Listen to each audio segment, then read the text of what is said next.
കാറ്റത്തെ കിളിക്കൂടിന്റെ മറ്റൊരു എപ്പിസോഡിലേക്ക് ഏവർക്കും സ്വാഗതം. വഴിയിലൂടെ നടന്നുപോയ സുഭാഷും സുരേഷും സുനന്ദയുടെ വീട് അലങ്കരിക്കുന്നത് കണ്ട് നോക്കി നിന്നുപോയി. ഇത് കണ്ട് പണിക്കാർ ചോദിച്ചു, ഭാസ്കരൻ മാമന്റെ പിള്ളേരല്ലേ അത്? അത് കേട്ട് സുനന്ദ ജനലിനരികിൽ വന്നെത്തി നോക്കി. സുനന്ദയെ കണ്ടതും സുധീഷ് സുഭാഷിനെ വിളിച്ചു കാണിച്ചു. നീ വരാൻ നോക്ക്, സുഭാഷ് സുധീഷിനോട് പറഞ്ഞു. സുധീഷ് ചോദിച്ചു, സുഭാഷേട്ടാ, ശരിക്കും ഒരു തരി പോലും വിഷമമില്ലേ? ഉണ്ടെങ്കിലൊരു വഴിയുണ്ട്, ഒരൊറ്റ സ്മോൾ മതി, മനസ്സ് റിലാക്സ് ആവും.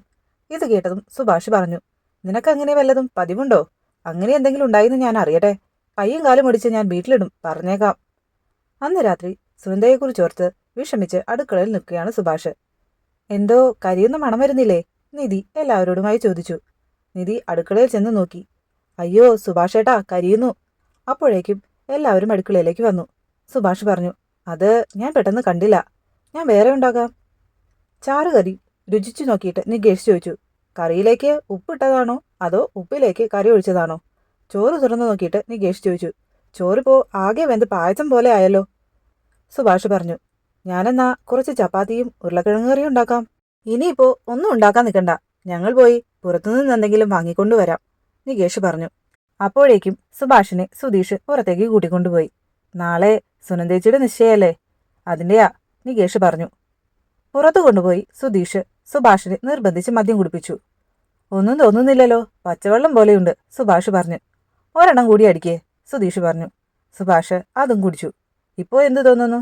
ഇനി സുഭാഷേട്ടന് പറയാനുള്ളതെല്ലാം എന്നോട് പറ, സുധീഷ് പറഞ്ഞു. അങ്ങനെ സുഭാഷ് സംസാരിച്ചു തുടങ്ങി. പണ്ട് 10ാം ക്ലാസ്സിൽ പഠിക്കുമ്പോൾ മുതലുള്ള തന്റെ നഷ്ടപ്രണയങ്ങളെക്കുറിച്ച് സുഭാഷ് വാചാലനായി. ആദ്യത്തെ പ്രണയത്തെക്കുറിച്ച് പറഞ്ഞതെല്ലാം ഒരു തമാശ കേൾക്കുന്നത് പോലെ സുധീഷ് കേട്ടിരുന്നു. പക്ഷേ സുനന്ദയെക്കുറിച്ച് പറഞ്ഞപ്പോൾ സുഭാഷിന്റെ മനസ്സിലെ വിഷമം മുഴുവൻ അതിലുണ്ടായിരുന്നു.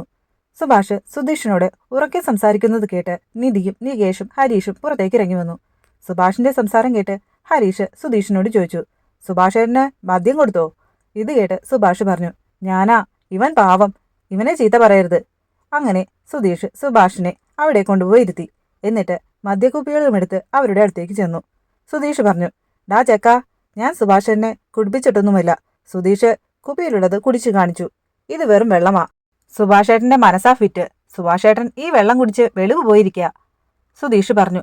എല്ലാവരും അത് മണത്തു നോക്കി ഉറപ്പാക്കി. എല്ലാവരും ചിരിച്ചു. നികേഷും ഹരീഷും കൂടി സുഭാഷിനെ അകത്തേക്ക് കൊണ്ടുപോയി. പിറ്റേന്ന് രാവിലെ സുനന്ദയുടെ വീട്ടിലെ പാട്ടും മേളവും എല്ലാം കേട്ടപ്പോൾ സുഭാഷ് അറിയാതെ സുനന്ദയെ ഓർത്ത് കരഞ്ഞുപോയി. നിധി അടുക്കളയിലെത്തി സുഭാഷിനെ നോക്കി. സുഭാഷിനെ അവിടെ എങ്ങും കാണാതെ വന്നപ്പോൾ നിധി സുഭാഷിനെ അന്വേഷിച്ച് പുറത്തെത്തി. വിഷമിച്ചിരിക്കുന്ന സുഭാഷേട്ടനെ കണ്ട് നിധി അടുത്തേക്ക് ചെന്നു. അപ്പോൾ അടുത്ത എപ്പിസോഡിനായി കാത്തിരിക്കാം. അതുവരേക്കും ബായ്.